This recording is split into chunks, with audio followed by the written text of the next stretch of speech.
pemuja penjajah bisa bikin tamadun hebat? Itulah pertanyaan yang muncul.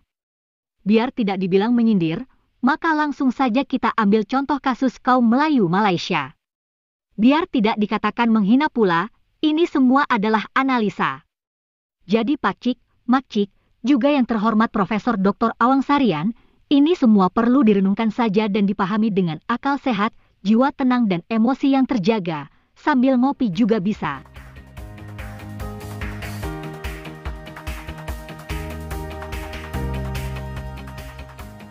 Menjawab pertanyaan itu, jawabannya jelas, sangat bisa.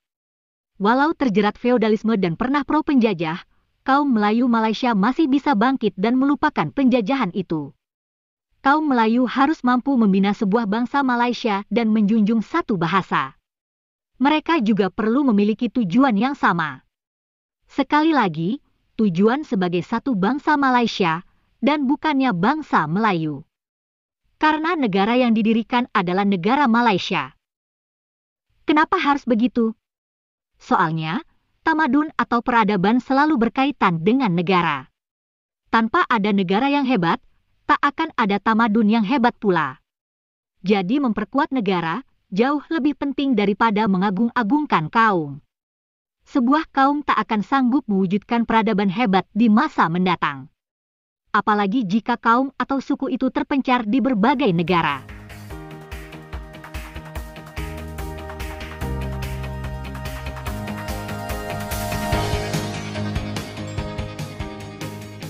Nah, biar jelas, kita bedakan dulu pengertian kebudayaan dan peradaban. Kebudayaan adalah seluruh hasil budidaya manusia, baik cipta, rasa, dan karsa. Jadi mulai dari seni, bahasa, sistem sosial, sistem politik hingga teknologi merupakan kebudayaan. Adapun tamadun atau peradaban adalah bagian-bagian dari kebudayaan itu yang tinggi, halus, indah, dan maju. Jadi peradaban adalah kebudayaan yang bermutu tinggi.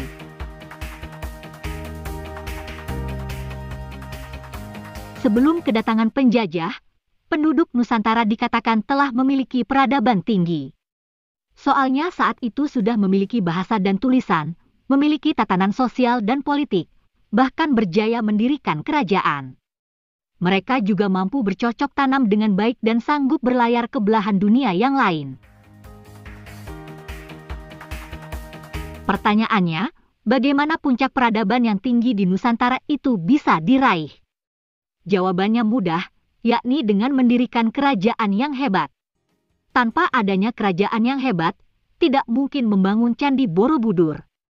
Tanpa kerajaan Sriwijaya dan Majapahit, tidak mungkin Nusantara mencapai tahap kemakmuran dan kemajuan, serta menguasai lautan dengan perahu besar. Suku atau kaum bisa saja menciptakan budaya dan seni, tapi untuk membangun peradaban hebat, peran negara amat penting.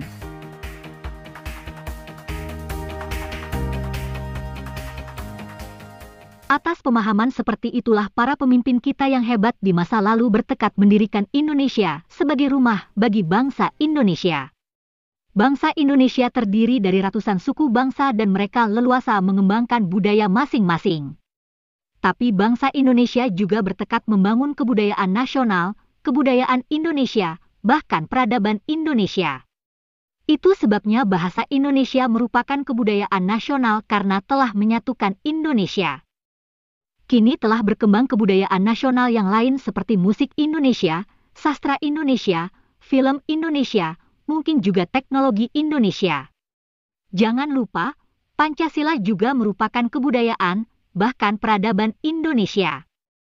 Pancasila telah mengatur berbagai aspek kehidupan masyarakat. Pancasila juga yang membuat bangsa dan negara Indonesia berdiri kokoh hingga sekarang.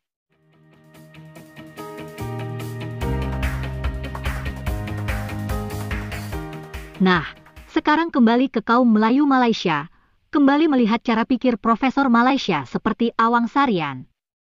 Beliau bermimpi untuk membangun tamadun Melayu. Pertanyaannya, bagaimana caranya? Kalau sekedar mengumpulkan budaya Melayu di masa lalu, itu namanya bukan membina atau membangun peradaban. Itu hanya bernostalgia. Taruhlah orang-orang Melayu memiliki tamadun hebat dan bahasa Melayu menjadi lingua franca. Lalu, bagaimana mengembangkan peradaban Melayu itu di masa mendatang?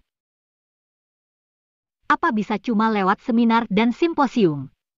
Tentu saja tidak. Sekali lagi, hanya negara yang sanggup membangun peradaban yang hebat. Apakah Malaysia sanggup membiayai pendidikan seluruh orang Melayu di Asia Tenggara agar bisa berkreasi menciptakan teknologi tinggi? Pertanyaan ini penting karena kemajuan peradaban di masa mendatang amat mengandalkan teknologi. Sambil ngopi lagi, mungkin pula Profesor Awang bisa mendiskusikan hal itu dengan profesor dan penguasa alam Melayu yang lain. Siapa tahu penguasa alam Melayu sanggup memberi beasiswa kepada jutaan milenial Melayu di Asia Tenggara. Siapa tahu pula bos Mahawangsa Melayu mampu menyantuni seluruh masyarakat miskin di alam Melayu. Soalnya, inilah kunci untuk mengembangkan tamadun. Harus memikirkan strategi pengembangan peradaban di masa depan. Kalau hal itu tidak dilakukan, lalu buat apa menggambar alam Melayu dalam peta hingga menabrak wilayah negara lain? Kesannya, alam Melayu hanya semacam dunia dongeng.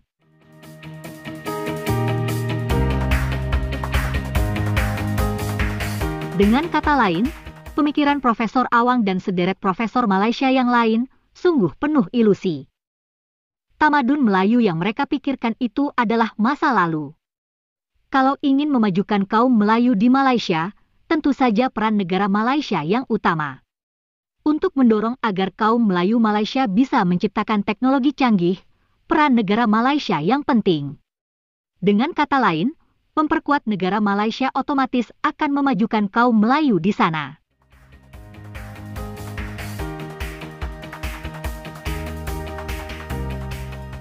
Bayangkan kita berpikir 100 atau 200 tahun mendatang, apakah orang masih akan memikirkan soal kehebatan tamadun Melayu di masa dagang rempah-rempah? Tentu saja tidak.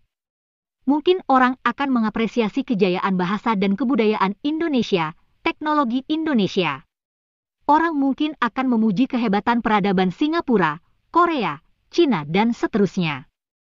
Peradaban selalu digerakkan dan ditopang oleh negara yang kuat dan bukan bertumpu pada kaum. Dengan kata lain, bangsa dan negara yang keropos atau tanpa identitas dan pondasi yang kuat akan sulit membangun peradaban yang hebat. Bisa saja secara sepintas kelihatan maju, tapi ukuran peradaban adalah sehebat apa daya cipta dan kreasi bangsa. Yang diperhatikan pun peradaban sekarang dan masa mendatang, dan bukannya peradaban di zaman Hang Tuah atau Malin Kundang.